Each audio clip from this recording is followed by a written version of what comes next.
My name's Colin Brown, Director of Engagement for Vivo, and thank you very much for joining us for our first online Teach Meet.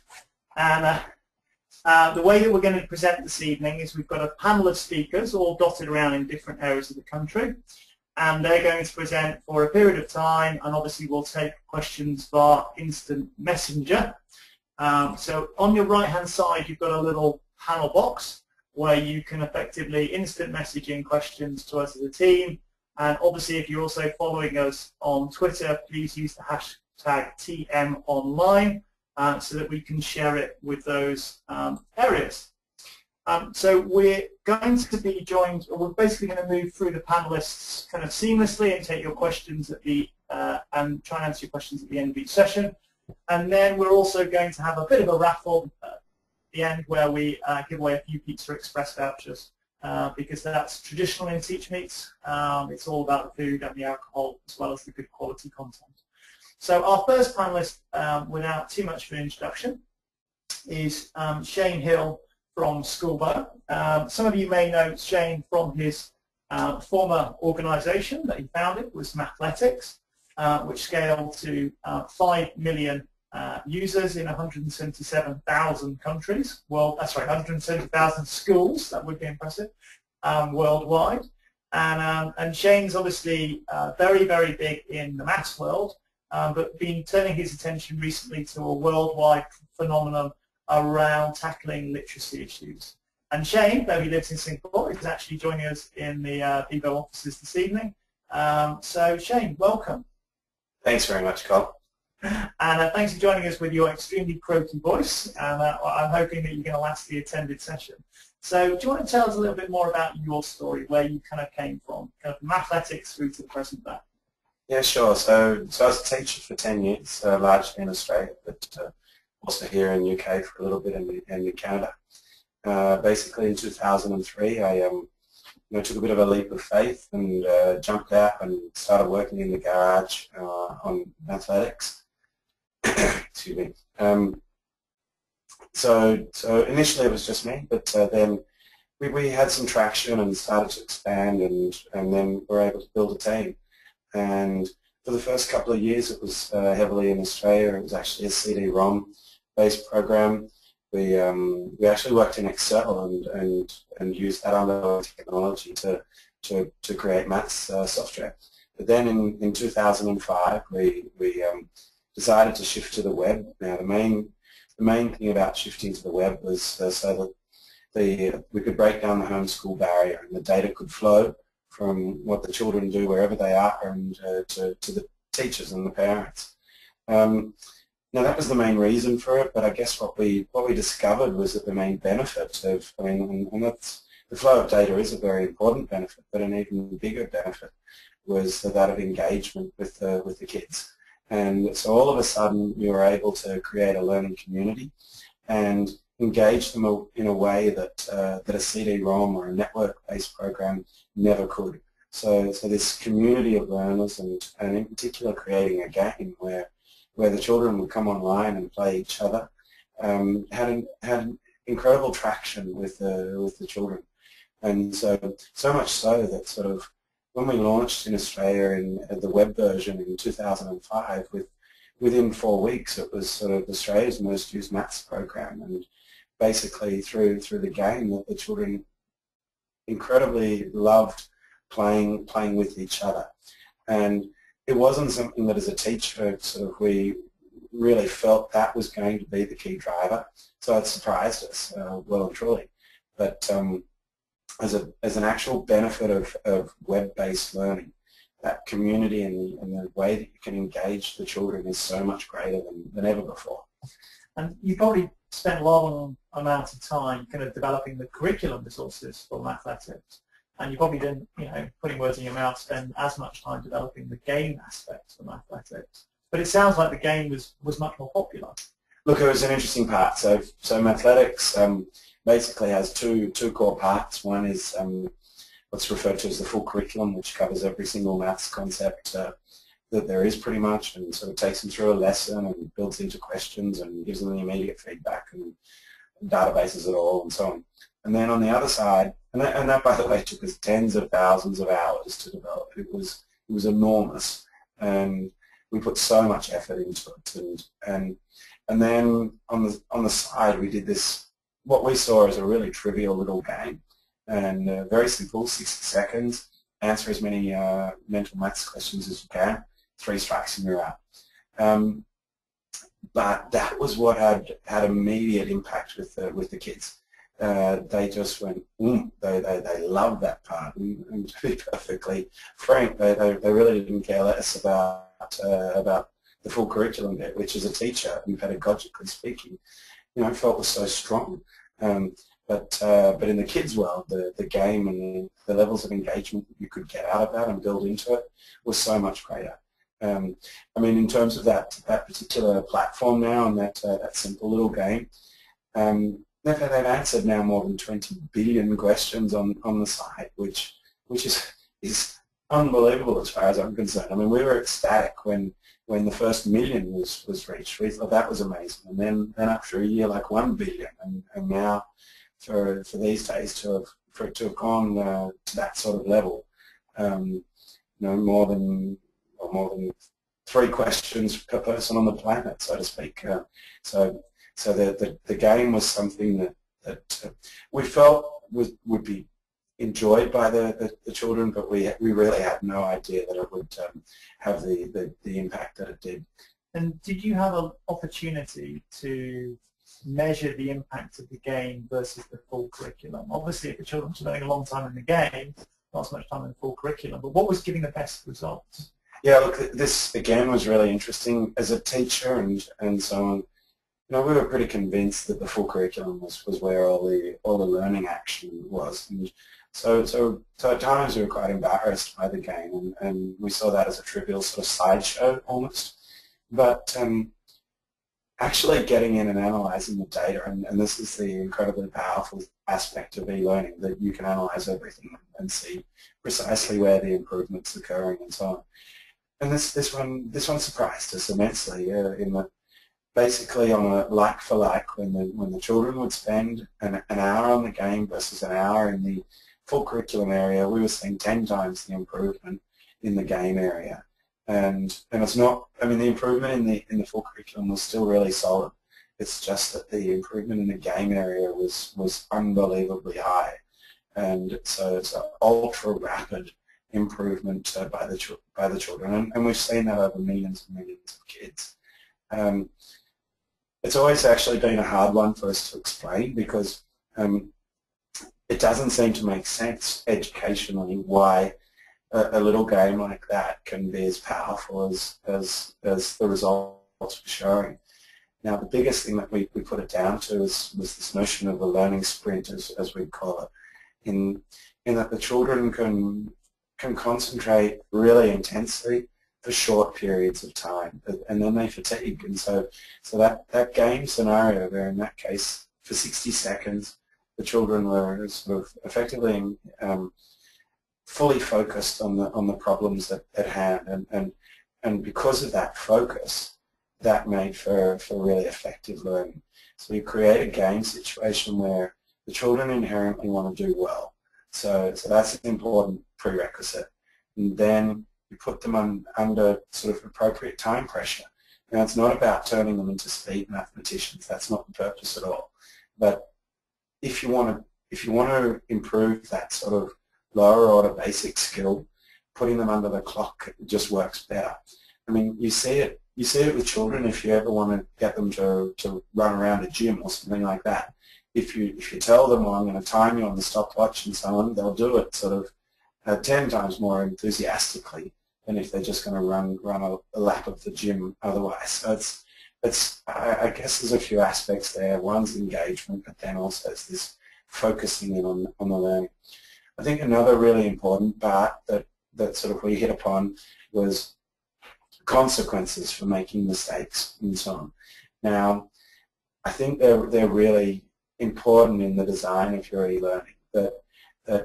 And you see it a lot in terms of a lot of e-learning that's out there is almost without any consequences for when they make a mistake. And so if you go down that approach, then there's no real desire for the children to do their best.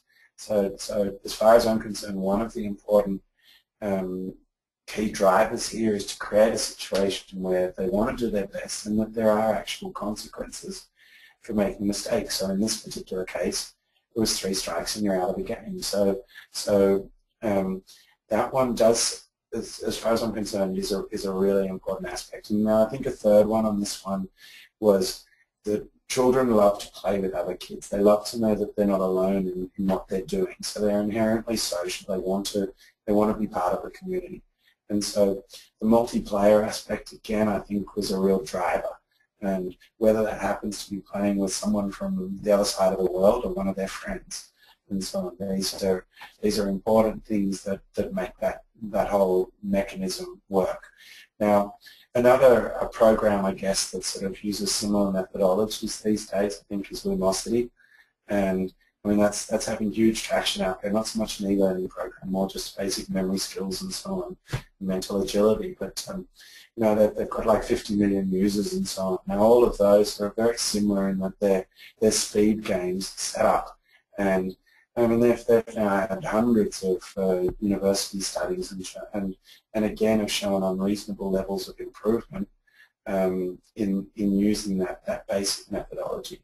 I quite like the term unreasonable levels of improvement, and part of you is also thinking that we should expect an awful lot more from e-learning. So you've moved on from your athletic days, learned an awful lot of lessons from that. So tell us a little bit about Skoolbo and the sort of challenges that you face in terms of taking on your next big task. Well, I guess how Skoolbo came about was, you know, I sort of finished my time with athletics at the end of 2008 and took a year off and travelled around Australia with our kids and so on and really reflected on what next. Now, I'm a firm believer that we're still in our infancy in e-learning in terms of what's possible. And basically, the biggest thing that I'd seen with athletics was as you mentioned there, that unreasonable level of improvement that can occur in a game type when designed with certain parameters environment. Now, the big challenge is, well, how do we take that principle and apply it to sort of as many key learning aspects as possible? Now, as far as I'm concerned, the biggest learning issue that there is ensuring that every child learns to read. So Skoolbo's being built on a dream that we can help ensure that happens. Now, it's also there in the sense that e-learning, as far as I'm concerned, when you get it right, is a bit of a holy grail in the sense that you know, our actual belief is that we can ensure every child learns to read, and we can do it en masse for less than 10 cents per child, in that e-learning gives us this wonderful opportunity to deploy at almost no cost. And so it's not like anything ever before in terms of textbooks and so on. Well, one, I think you can do much more than with textbooks. But two, you can't deploy them cheaply. They're always expensive to print and expensive to distribute. Whereas e-learning and so on can be almost zero cost to get to the end user. And so the way that we see it is with our dream on this one, we want to make that e-learning, that great e-learning, accessible to every single child. We don't want it based on the socioeconomics of the parent or the school. We believe that it's an imperative that we make that available to everyone. And so essentially, you know, the last 3 years or so, we've been building the application, putting in all of the elements that pedagogically we believe that the data really shows to work. And then the biggest part of our, I guess, our challenge is the motivational side with the children. So we do everything that we can to encourage the child to be intrinsically motivated to use the program. So some of those sorts of things are create a great game experience that they genuinely enjoy playing. Because as far as we're concerned, our competitors are sort of what the children will do in their spare time on a Saturday afternoon. So they may be watching television or playing their latest straight computer games. We want to compete in that space the children's attention. So you put in really motivational gameplay. You link them up with their communities, so whether that's their classmates, their family, their friends, grandparents even, we see them as a really important part to it. You then put in a reward system that the children genuinely covet, and that's a bit of a tricky one, of course, in terms of making sure that the rewards that you build into the game aren't lame and so on, that they genuinely want them. And then another aspect to what we're trying to do is bring in other members of the community that can be great motivators for the children. And so other organizations and so on, where they can use their motivational clout, whether that's sort of leading sports franchises and so on, celebrities even, entertainment businesses and so on, that can help provide offline rewards for the children that then will spur them on. And so, I mean, I'll give you an example of one of the children that sort of had great success on the Skoolbo. So, and basically on this one, we launched Skoolbo a little over a year ago, and now there's about 200,000 on the platform and so on. Now, this particular boy, he's from San Diego in the United States, and his second grade class came onto the platform, and he happened to answer the 7 millionth question on the site. So we picked him up in a blog, and we actually sent him a Skoolbo T-shirt. Now, this boy, he started, at that time, he was actually 18 months behind grade level, so he was struggling and really in need of a boost academically. Now, when he received the T-shirt, he then really made Skoolbo his extra big thing, and he saw himself as the real Skoolbo dude in his class and so on. And over that next 6 months, he answered some 40,000 questions on the site for his literacy and his numeracy. And he went from sort of 18 months behind grade level, and he finished the year 6 months ahead of grade level. Now, 3 years growth in that 6 months. Now that was obviously a tremendous improvement that we're really ecstatic about, but I still actually feel that the key trigger for him was the T-shirt. And so now that's one of our challenges in terms of how do we scale that? How do we ensure that every child has a key trigger point and motivator that can really drive them to succeeding and ensuring that they learn to read and learn their maths, and how do we recognize them when they do have their successes? And another interesting case in point, you may have heard of Siddhartha Mitra, who's the hole in the wall person, basically from India. So what he did was about 15 years ago, he was had his office next to one of the big slums in Mumbai, and he literally knocked a hole in the wall and put a couple of PC computers in there and had them on the e-learning programs. And anyway, what he saw was he was able to get tremendous improvement again out of the children that didn't really necessarily have access to school and so on. But one of the things that he found ultimately was the biggest driver for success was key people in the children's lives saying wow, and saying that's amazing in terms of your progress. So it's another key part of, I guess, what we're trying to do in terms of maximizing the situation where key people in the children's lives, whether that's teachers, parents, grandparents, aunties, and so on, are able to say wow to the child, and because it has a real positive effect in that it makes the child feel 10 feet tall and then just want to try and sort of replicate that over and over again. So a major driver. And again, from a Skoolbo perspective, what you're looking at is by putting the learning algorithms into the system, which then analyze what the child is actually doing, then not only is the child getting great feedback on where they should be, but also the teacher and the parent can also potentially see, from a teacher or parent dashboard perspective, can actually see where their child is related to the grade level, so can then introduce other stimuli or motivators to encourage their kind of progression. Yeah, I think adaptive algorithms are a really exciting part of e-learning now. I think one of the challenges is always pitching just the right curriculum at just the right time for the child. And so that's the course that we've gone down for Skoolbo in terms of creating an algorithm that does that. We also allow teachers and parents to override that and to set particular curriculum, but it's always a goal to ensure that every child has that optimal level of curriculum. So it's just the right amount of challenge to them.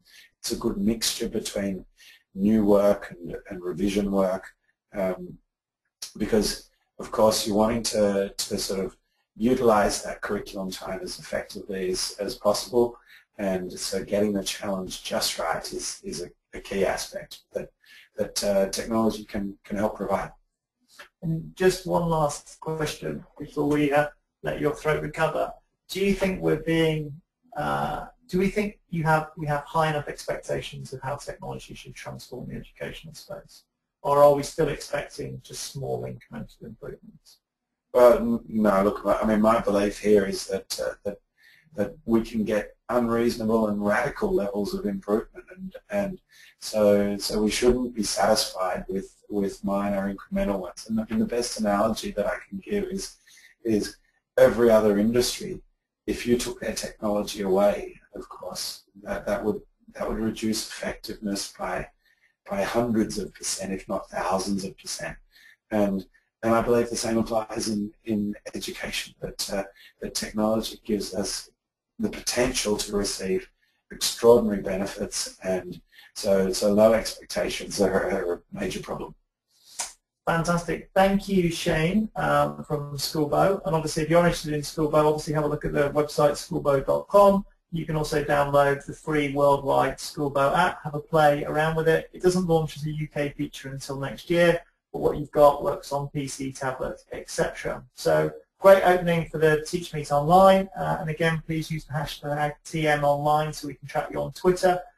We're now going to basically move from Shane and his recovering throat. We're going to head to northeast of England, where we've also got Jon Tait, who is basically a bit of a star and ran his own Teach Meet a few weeks back, where I think they had over 200 delegates. So John's just going to whip his presentation up onto the screen, and then we should be good to go. Excellent. Thank you, Colin. No worries, John. Over to you. Crack on, mate. Thank you. My name is Jon Tait. As Colin said then, introduced me. I'm an assistant head teacher at Woodham Academy in County Durham up here in the northeast of England. My main area of responsibility is for teaching and learning, and linking to what Shane and Colin were talking about, I'm a big advocate of using technology in the classroom, not only because I think it has impact on learning and outcomes, but I think it really engages students. I think, you know, when you get engaged students, then the outcomes follow, and I think that's a crucial step that we sometimes overlook.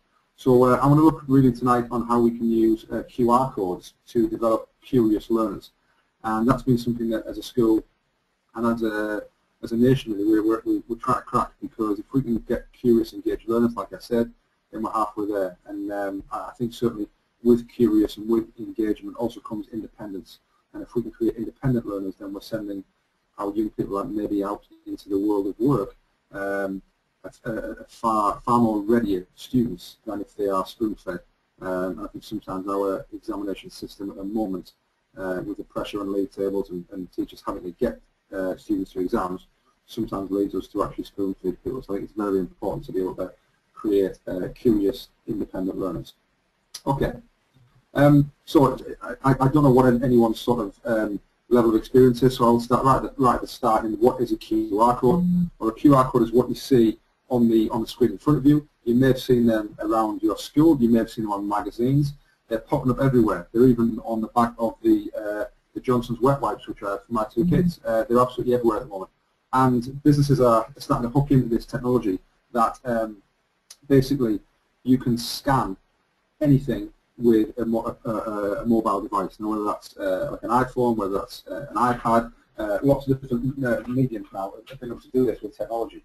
And what the QR code does, it links to anywhere you want on the internet. So you can link it to your web page, you can link it to a video, you can link it to a promotional advert, you can link it to anything you want. And the benefit of it is that maybe your website is your school name / English department / homework, etc., etc. And it becomes quite a long URL for people to actually type in.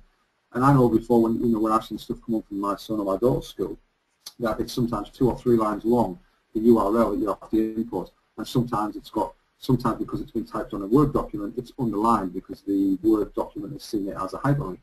And you then, if there are some underscores and that sort of stuff, then you start to miss them. Whereas a QR code, you can just literally scan it with a mobile device, and it will take you immediately to the web page. That QR code on there at the moment it links to my blog, and it's a very easy way then to do that. In terms of software on your phone or your iPad, you can download a free QR code reader that lets you do that and lets you scan that for free. All right, moving on then. How do we actually create QR codes? Well, very, very easy. You can search in Google for any free QR code creator. The one I've got on my screen now is qrstuff.com, which was one of the first ones that popped up when I was first exploring them. And all you do in the middle there, when you see number 2 where it says content, you literally just copy and paste in your website URL that you want to take people to. You can then choose the foreground color, and you then literally click create or download the QR code, and it downloads it as a JPEG image.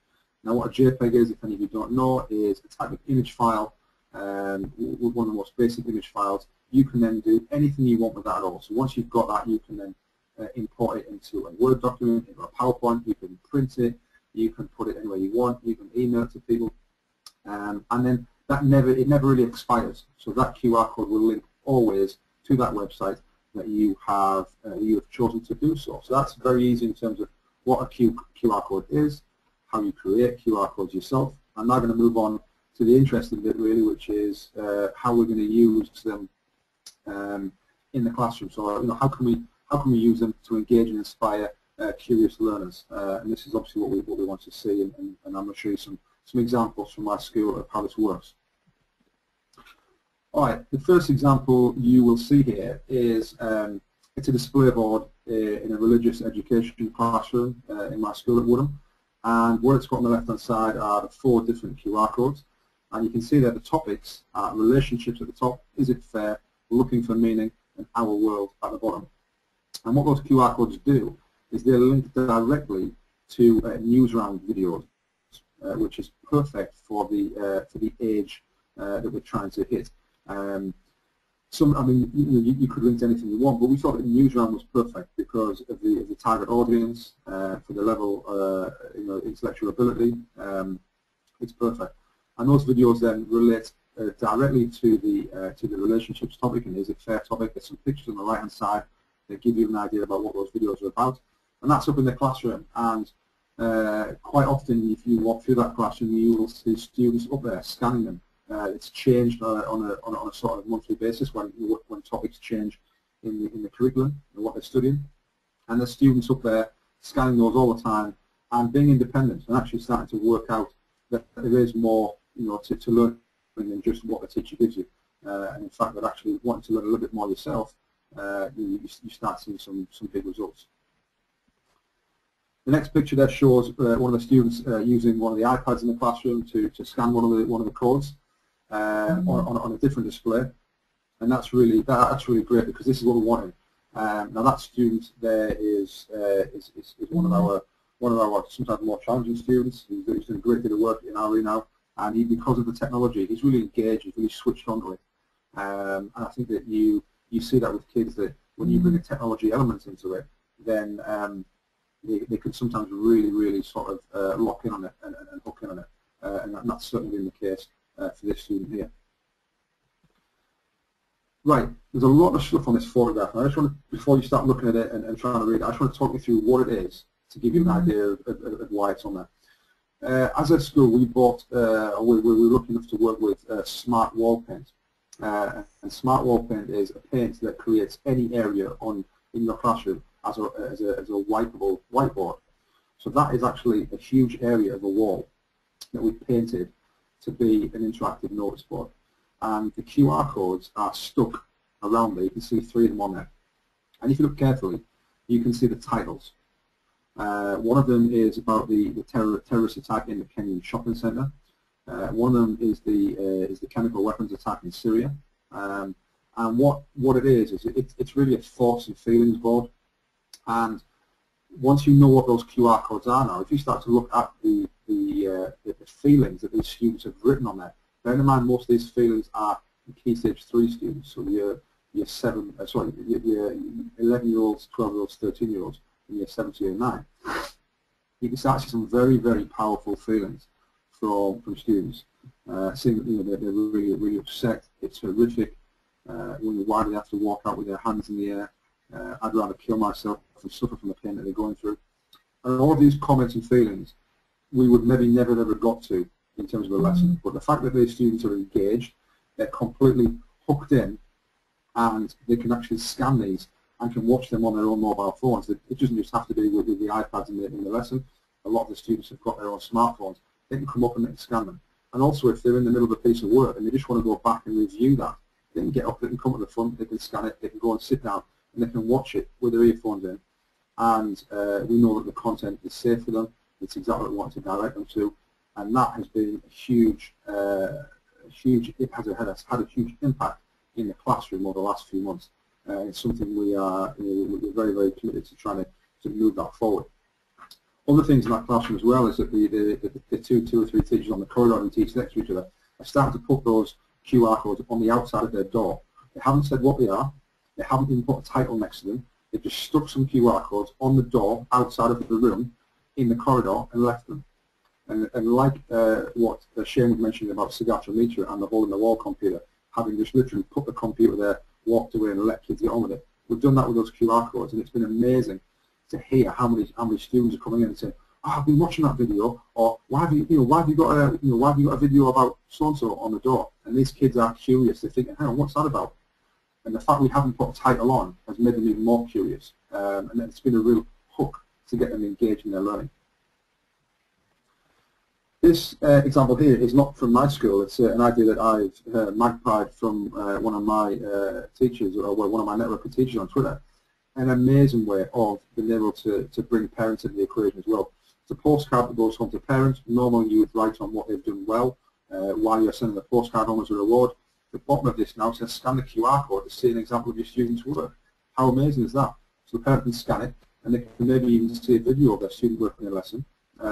They can, there's a piece of work on there, or it relates to their work they put on their VLE, on their blog, or whatever it is. Great way of doing that, and great way of engaging the parents in the students' work as well. Right, I've collaborated with a lot of teachers across the world via Twitter, and I've generated a lot of different ideas of how other people across the world are using QR codes in their classroom. I just want to spend literally 30 seconds, maybe a minute, looking at some different ways, and hopefully you can start to see how other people are using it. Right, I've got 2 slides. There are lots of different ways on here. I'll tell you how I'm going to move the slide on. But I think certainly, if I pick a few out from here, linking to class blogs on posters around the school, using them on walls and windows where students line up to a weekly challenge. So when you've got students lining up in the corridor, there can be QR codes out there on the wall that kids can be scanning before they even come into your room. You're already starting the learning before kids get in there. Attaching the classroom doors with subject-specific revision information, treasure hunts around the school, or even around the classroom. Wonderful ways to do that, and lots of things on there. So I'll move the slide forward now. This is the next slide, so some other ideas on here. Top right, one of the ones that sticks out for me. I used to be a pastoral leader and a head of year. Sticking out the back of toilet doors, linking to helplines for Childline and Samaritans. Absolutely fantastic way of doing that, providing support to students. Right down the middle at the bottom, adding codes to old textbooks and links to updated information so students can see the changes. What an innovative way to actually bring your your old textbooks up to life. And I think there's, they're absolutely fantastic ways that that people are using these. To link to rewards and to mark schemes. The top left linking to a mark scheme when using exam practice. fantastic. Let's give our students the opportunity to be independent learners, to be curious, to be engaged, and to go and find that little bit more they need. I think it's a wonderful way. Right, that's me really. If you want to get in touch with me and you want to ask me any questions about what I've done tonight or anything else in education, you can get me on Twitter. I've also got a Facebook feed which is specifically teaching and learning, so don't worry, you won't be finding out when I'm out for tea tonight or when I'm going to go to sleep. My blog is the third one down, edutate.com. I've also got a teaching and learning feed on YouTube where I put a lot of my screencasts up. So if you want to get hold of me, by all means do that, and I will get back to you, with any questions. So that's it. That's it. If you get a chance, try some QR codes this week. Give it a go. It'll take you 2 minutes to set it up, and you won't be sorry, because suddenly you hopefully transform your classroom, bring your classroom more to life, and give those kids possibly the legs they need to be independent, engaged, and curious learners. So thank you very much for listening, and I hope you have a good bit of rest of that. A few more gems along the way. Thank you. Brilliant. Thank you very much, John. That was excellent. Though we were curious why there wasn't a QR code with your contact details on the end, but I don't think anyone will look at the back of the toilet door again now. I just love the idea of basically placing the QR codes, holding the wall style round the school with specific messages for the students. So thanks very much, John. We've got a couple of questions, but I'll come to them later. But we're going to crack on. So we're going to move from the northeast back to I would say sunny Essex, but it'll be dark there now. So we're going to bring on Daniel Sobel as the inclusion expert. So Daniel, I'll let you introduce yourself because we're getting a bit of feedback our end. Go for it. Hi everybody. Thanks to the previous presenters, really fascinating information, really useful to me personally. I'm going to talk a little bit about a series I've been writing in The Guardian about to what extent we're an inclusive society and how can we become more of an inclusive society. I recently wrote the following. I was proud to have led a team of games makers at the London 2012 Paralympics. But when I tell my newborn son that I was a part of it, I hope he'll ask me two questions. Why were there two Olympics? And why didn't people understand that that was a form of social apartheid? Well, we're a long way off from the one-tier Olympic dream, and we need to go through several tectonic shifts to achieve it. And it will require us to move from being an inclusive society, which provides for all but in very separate cohorts, to a totally integrated society. And to get there, we need to start at the beginning with our children and our education system. The schools have become pretty good, certainly in England, at recognizing special needs, autism, attention deficit disorder, and generally knowing how to respond appropriately. We've established special educational need coordinators, SENCOs, which is actually the one legally required role aside from a head teacher. But this is not enough.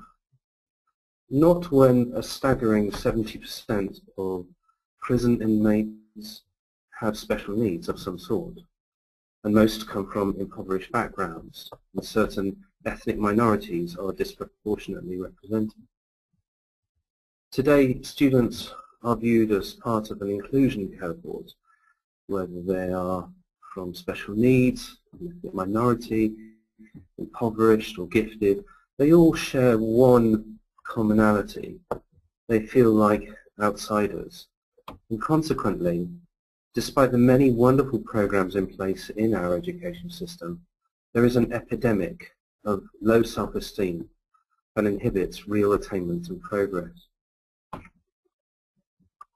However well-intentioned our schools might be, the realities of life, whether poverty, low expectations or family pressure, prevent social mobility and an integrated society. And too many children don't see GCSEs or A-levels as applicable to them, let alone viewing Oxbridge as within their grasp. They don't see that the system is for them, and neither do their parents actually. And they may languish at the back of a class, or even worse, be taken out and educated down the corridor in some special provision. And I would argue that this needs to change. We need to recalibrate our approach to education around three core ideas. First, we need to move from the provision of support in isolation model to full classroom integration, where dedicated SEN, special educational needs staff, have become, in a way, an inadvertent barrier to teachers seeing that they are educators of all the children in their classroom. Second, I believe that we need to prioritize self-esteem and confidence over skills and grades. With a positive self-image, children will attain their potential. When you ask a child to prioritize attainment, their perception of their own relative failures really inhibits them. And third, we must shift from thinking in binary terms about them to a single grouping, us. And this doesn't mean quashing anyone's identity. It means giving everyone a level playing field. Unfortunately, our education system is very much predicated on sifting out the brightest individuals and a sort of a gross sorting out of the wheat from the chaff, as it were. The problem with this model is that, by definition, a significant proportion will feel like they failed. We need to explore a new model of education in which all students can feel like they've actually succeeded in their own way. So what practical steps can we take to implement an integrative system like that? So here are some of my top tips. Use soft data and pastoral feedback to track and monitor the measures of social integration and self-esteem, as well as and to complement academic achievement. Do not deal with just the individual child, which often leads to actually pathologizing them, but always take into account the context of their family. Specialist outreach services should shift their emphasis from working with individual children in the school to developing skills among all staff and nurturing the expertise not gained during their teacher training. All youth communities should offer integrated services. This includes religious organisations and youth movements and social sports clubs. Communication between schools and external professionals should be open, efficient, clear and timely. Agencies and services could collaborate and integrate, sharing as much knowledge as possible through new technology. Education systems could be made open and clear to all, especially to parents. I feel quite strongly that there is no excuse in our connected world nowadays for someone wondering what to do or who to contact if they have a concern. And yet, huge swathes of parents really struggle with this very issue. We all know about that health and social services need to work better with schools and students themselves to prevent endless referrals between agencies. We need to integrate social and educational services into the school system itself and ensure that inclusion skills for teachers are central to their thinking. Well, I wrote a bunch more things.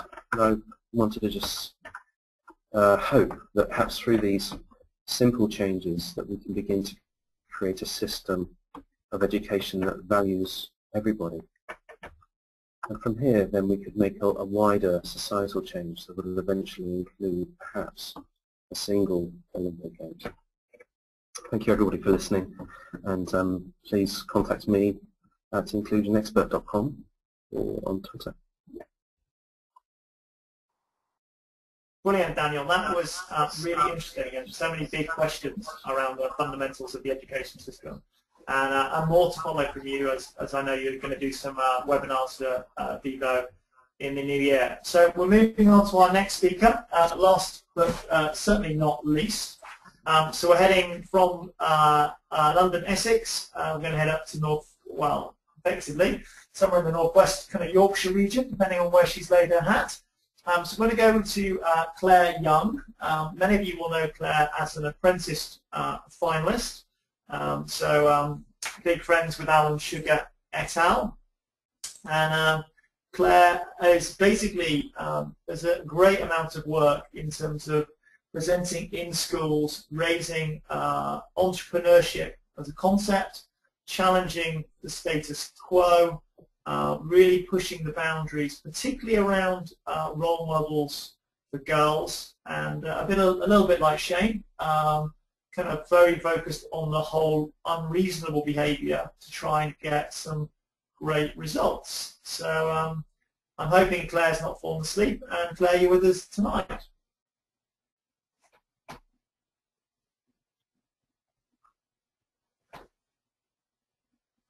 Or maybe Claire's had to nip out, but we might have a small technical hitch. While we get Claire online, always a bit of a blip.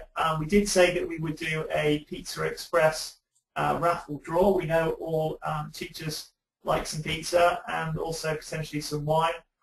So we'll sift out a few names of those who've joined us this evening and roll those out so that you've actually got a Raffle Prize. And if we can't get Claire online, I'll take a couple of questions. So give me one tick. Great. Okay. So the names of the Raffle Prize winners were Jonathan Coy, Laura McAnally, and Zahida Hammond. And we'll be emailing you to get your details, and then we'll send you a Pizza Express voucher. And then hopefully we'll get Claire online. If not, it will be an early night for everybody, and we'll end the webinar quite soon. Okay, so while we just try and get Claire back, we'll just take a few more questions that came in during the evening. It'd be easier to talk to Shane because despite his lack of voice, he is actually here in the room, so that's not too bad. So Shane, you rolled out Skoolbo worldwide. You said 200,000 users in 150 countries. But have you actually taken this live in any countries on kind of in anger yet? So I think you talked about Singapore being the kind of natural place to start.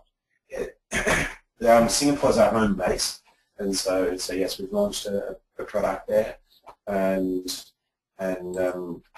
that's having really good traction. Basically, special focus programs will launch in Australia, the US, and UK early in 2014. Fantastic, fantastic. So it's great to get it live in one country, and then obviously try it live in others. And then obviously you mentioned in your presentation that this was really about solving the worldwide problem about literacy. So obviously UK, lots of people have got tablets, lots of people have got PCs. What about looking at kind of developing countries and a little bit further down the roadmap of what you could do for those guys? I think this is, again, a really interesting part. Technology in general, excuse me, sorry, really got this flu happening at the moment, but technology in general hasn't spread through the developing countries. Now, we know the incredible benefits that can come from technology. So here, part of the challenge is, well, how do we get it to those countries that really need it? Now, you can't always rely on an internet and connectivity situation because some of the basic facts on that one are that a broadband line in most African countries is about 3 times average wage. So broadband is simply not accessible to the general population. I mean, here in UK, you're dealing with a situation where broadband may be about 1% of average wage, and so you need to look at solutions other than a web-based one. And so one of the things that we're trying is where we deploy a teacher tablet that creates a local Wi-Fi network with the children tablets, and so basically you can have 20 or so children online on tablets, and both online in terms of with the teacher connectivity, so that the data flows from the child device onto the teacher device, and in particular they can really see that that flow of data and in particular adjust their teaching accordingly. So I think the tablets are extremely beneficial for the developing countries. One, because they're at a lower price point, and two, because in many cases they're not used to technology, and the learning curve on the tablets is obviously so short in comparison to the traditional sort of laptops or desktops. So we're putting our first pilot solution out in a fairly remote school in Thailand in a couple of weeks' time, and our real hope and dream with this one is to scale it inside about 2 years for a much broader solution globally.